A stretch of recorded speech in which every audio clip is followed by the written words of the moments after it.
자, 오늘 예수님 닮기, 예수 닮기 원안의 8번째 시간인데요. 희망이라는 제목으로 하나님의 말씀 나누려고 합니다. 예수님도 실망하신 적이 있으실까요? 성경에 보니까 전도서에 솔로몬이 내가 실망했다 이런 표현이 나와요. 사업도 크게 하고 공부도 많이 하고 처첩도 많이 두었지만은 그러나 그 모든 일들이 나에게 실망을 주더라. 예수님은 어떠셨을까요? 성경에 보니까 실망하신 적은 없지만 실망스러운 일들은 꽤 많이 있었습니다. 제자들의 믿음 없음, 자리 다툼,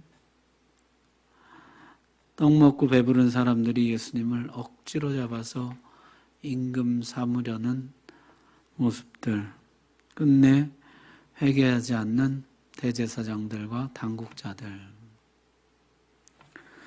그런데 그날 밤에 이 모든 일이 한꺼번에 터지게 됩니다. 주께서 잡히시던 밤, 종려나무를 들고 예수님을 환영하던 인파들이 돌연 십자가에 못 박으라고 소리질렀죠. 주님을 따르던 추종자들도 모두 등을 돌렸습니다. 며칠 전까지만 해도 예수님과 함께 다니는 것을 과시하던 사람들이 이제는 모든 연관성을 부인했습니다. 자, 그 중에 무엇보다도 실망스러웠던 것 3가지 오늘 같이 말씀 나누려고 하는데요. 첫 번째는 응답되지 않는 기도입니다. 아버지여 이 잔을 내게서 지나가게 하옵소서. 간절히 3번이나 기도하였습니다. 이것은 조용하고 평온한 중에 드린 기도가 아닙니다. 내 마음이 매우 고민하여 죽게 되었으니 극심한 고민과 죽음 앞에서 드린 기도였습니다. 얼굴을 땅에 대시고 엎드려 부르짖는 기도였습니다.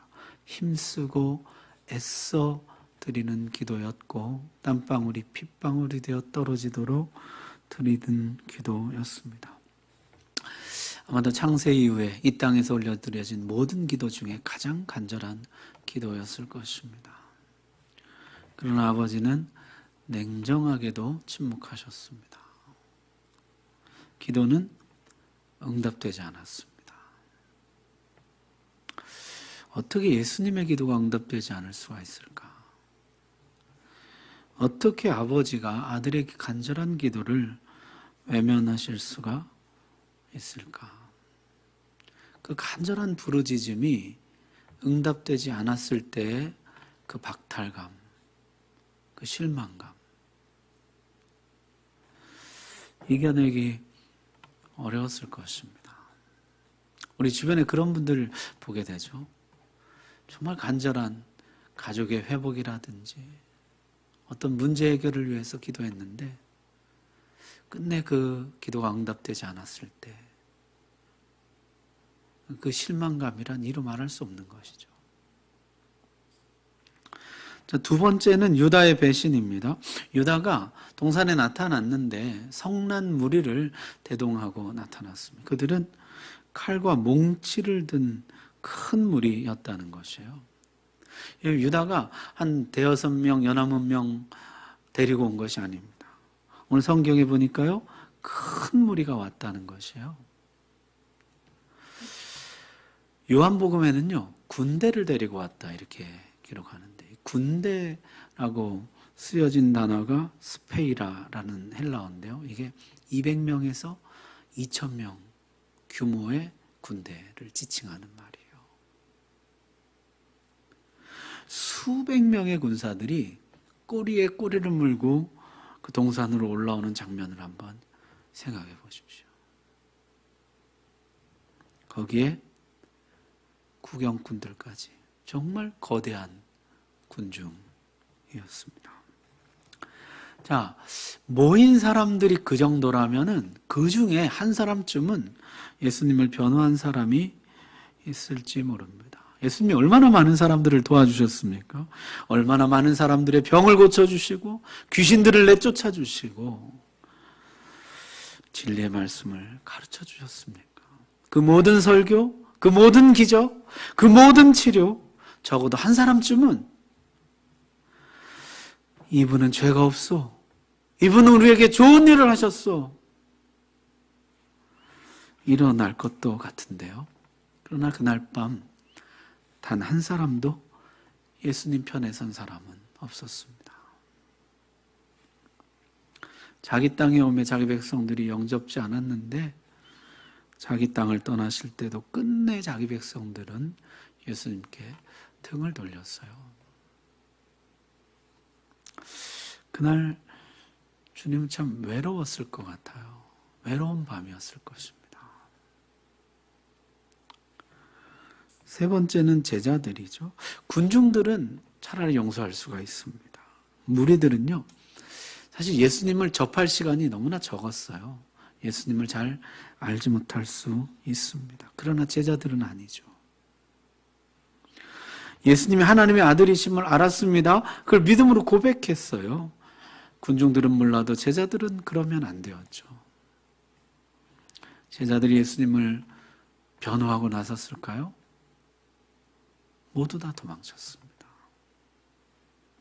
그럼 오늘 읽은 56절 말씀 뒷부분, 이에 제자들이 다 예수를 버리고 도망하니라.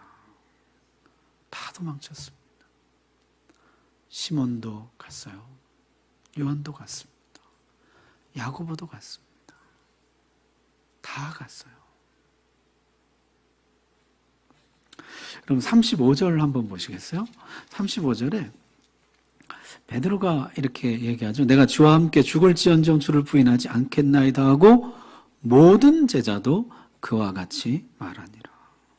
모든 제자들이 다 맹세했습니다. 다 같이 충성을 맹세했습니다. 그리고 다 도망갔습니다. 얼마나 허무하셨을까요? 허탈하셨을까요? 3년 반 공생의 대부분을 예수님은 제자들을 양성하는 데 쏟으셨습니다. 그들과 함께 먹고 마시고 자고 말씀을 가르치며, 때로 성경에 보니까요, 무리들에게는 안 알려준 뜻을 제자들에게만 알려준 말씀도 여러 번 있었어요. 많은 능력과 기적들을 행하셨습니다. 그런데 다 가고 없었던 것이죠. 사역자로서 가장 힘든 일은요, 내 사역에 열매가 없다는 것을 확인하는 순간입니다. 내 사역이 헛되었다는 것이 드러나는 순간. 지금까지 내 모든 사역이 한 사람도 바꿔놓지 못했다는 사실이 드러나는 순간. 그게 가장 고통스럽고 힘겨운 순간이거든요. 응답되지 않는 기도, 등 돌린 사람들, 열매 없는 사역들. 저 같으면은 좀 무너졌을 것 같아요. 그 실망감의 무게를 견디지 못했을 것 같습니다.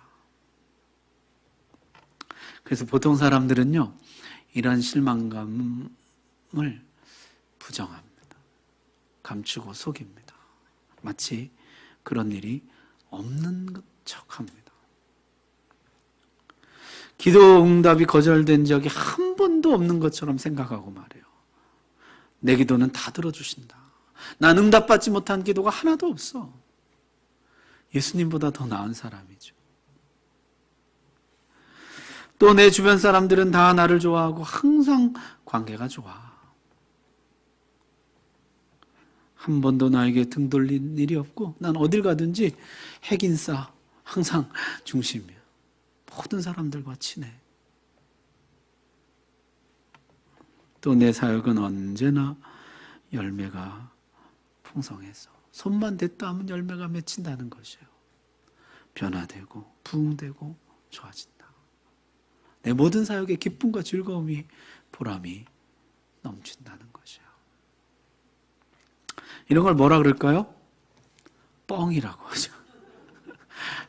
뻥이, 요새 말로는 구라라고.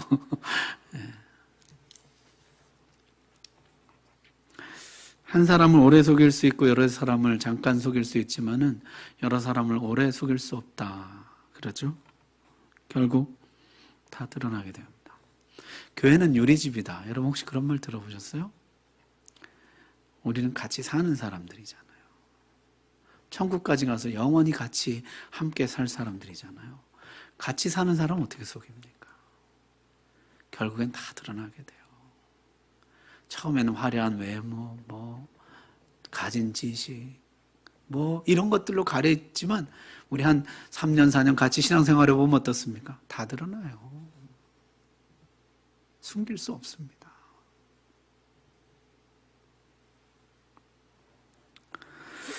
문제는요, 앞서가는 사람들이 그렇게 하면은 뒤따라가는 사람들이 배운다는 것이죠. 그러면 교회 전체가 위선으로 가득하게 됩니다. 사실 우리의 현실을 직시하면서 오직 주님만 우리의 소망이라고 하고 주님께 매달리고 그래야 되잖아요. 근데 그럴 수가 없는 것이에요. 왜냐하면 다 가면을 쓰고 위선을 하기 때문에 다 아무 문제도 없어요. 아무 실망도 없어요. 아무 실망스러운 일도 없고 그냥 내 삶은 빛만 가득한 것처럼 거짓이죠. 허영이고 허세이고 위선이죠. 여러분 올해 우리 교회 표가 교회다움이잖아요. 교회다운 교회가 뭘까요? 실망스러운 일이 전혀 발생하지 않는 교회가 교회다운 교회입니까? 그건 이제 천국이고 이 땅의 교회는 그렇지 않아요. 실망스러운 일이 날마다 일어남에도 불구하고 그 가운데서 희망을 찾고 예수 그리스도께 나가는 교회, 그런 교회가 교회다운 교회 아니겠어요? 자, 그렇다면 예수님은 어떻게 하셨을까요? 현실은 현실 그대로 인정하고 그 속에서 빛을 찾으셨습니다. 이 절망 가운데 희망을 찾으셨어요. 먼저 응답 없는 기도에서 어떻게 희망을 찾으셨을까요? 아버지의 원대로 되기를 원하나이다. 이 아버지의 뜻, 그걸 찾으셨어요. 아버지의 더 큰 계획, 아버지의 더 큰 그림. 지금 이 순간만 보면요, 이 잔을 지나가시게 해주시는 것이 응답이에요. 그러나 구원 역사 전체를 바라볼 때 이 냉정한 침묵이 응답이었다는 것이에요. 54절 한번 보십시오. 54절에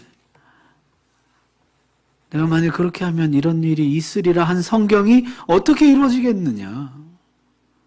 그럼 26절에도 보십시오. 그러나 이렇게 된 것은 다 선지자들의 글을 이루려 함이니라. 성경이 어떻게 다 이루어질 수 있겠느냐? 선지자들의 말과 그 예언들이 어떻게 이루어질 수 있겠느냐? 여러분 이게 다 무슨 얘기예요? 이게 하나님의 뜻이에요. 하나님의 계획이에요. 하나님의 뜻을 이루기 위해서 이런 일들이 이루어지고 있다는 것이에요. 하나님의 더 큰 계획이 있다는 것이에요. 더 큰 그림이 있다는 것이에요. 응답되지 않는 기도 속에서 하나님의 더 큰 계획과 더 큰 그림을 신뢰하는 것, 그게 한 줄기 빛이요 희망이 되더라는 것입니다. 헛된 희망이었을까요?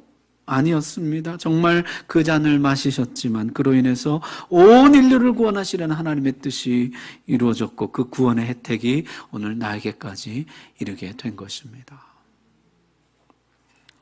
두 번째, 등 돌린 사람들에게서는 어떻게 빛을 찾으셨습니까? 유다가 왔을 때 주님은 이 배신자, 이 배은망덕한 놈 하지 않으시고 뭐라고 부르십니까? 친구여, 이렇게 부르십니다. 그는 예수님을 친구로 생각하지 않았지만 예수님은 그를 친구로 여기셨습니다. 친구여, 내가 무엇을 하려고 왔는지 행하라. 누가복음에서는요 이렇게 말씀했어요. 그러나 이제는 너희 때요 어둠의 권세로다. 어둠의 권세 아래 잡힌 불쌍한 영혼으로 여기셨다는 것이에요. 내가 범죄했을 때요 내 잘못도 있지만 원수마귀의 유혹을 이기지 못한 연약한 영혼이라는 시선으로 우리를 바라보신다는 것이에요. 나를 향해 등 돌린 사람, 은혜를 원수로 갚는 사람, 저들을 향해 친구여 할 수 있다면은 저들을 어둠의 권세 아래 굴복한 불쌍한 영혼으로 볼 수 있다면은 내가 그 깊은 실망으로부터 벗어날 희망이 있다는 것이에요. 자, 세 번째, 열매 없는 사역에서는 어떻게 빛을 찾으셨는가? 열매의 연속성에서 찾으셨다는 것이죠. 주님은 미리 이 일을 예고하셨습니다. 너는 돌이킨 후에 내 형제를 굳게 하라. 이번이 끝이 아니라는 것이에요. 이번에는 열매를 맺지 못했지만 그러나 돌이킨 후에 너는 열매를 맺으라. 실패의 경험을 가지고 형제들까지 돕는 사람이 되어라 하셨어요. 베드로는 십자가를 거꾸로 지기까지 좋은 열매를 맺는 제자가 됩니다. 주님의 말씀대로 그것이 끝이 아니었어요. 그는 그 뒤로 좋은 열매를 많이 맺습니다. 엠마오마을로 가던 두 제자에게 찾아가셔서 성경을 자세히 풀어주시고 다시 그들의 마음을 뜨겁게 해주십니다. 그들은 예루살렘으로 돌아갑니다. 여러분, 오늘의 열매, 오늘 사역의 열매, 그것만 보지 말라는 것이. 그럼 실망을 못 벗어나요. 오늘 못 맺어도 내일은 맺을 수가 있는 것이에요. 오늘 나쁜 열매를 맺었어도 내일 좋은 열매 맺을 수 있는 것입니다. 울며 씨를 뿌리러 나가는 자는 반드시 기쁨으로 단을 거두며 돌아오리라. 우리가 선을 행하되 낙심하지 말지니 때가 이름에 거두리라. 오늘 열매만 보지 말고 앞으로 그가 맺을, 앞으로 우리 사역 가운데 맺혀질 풍성한 열매들을 바라보라는 것이에요.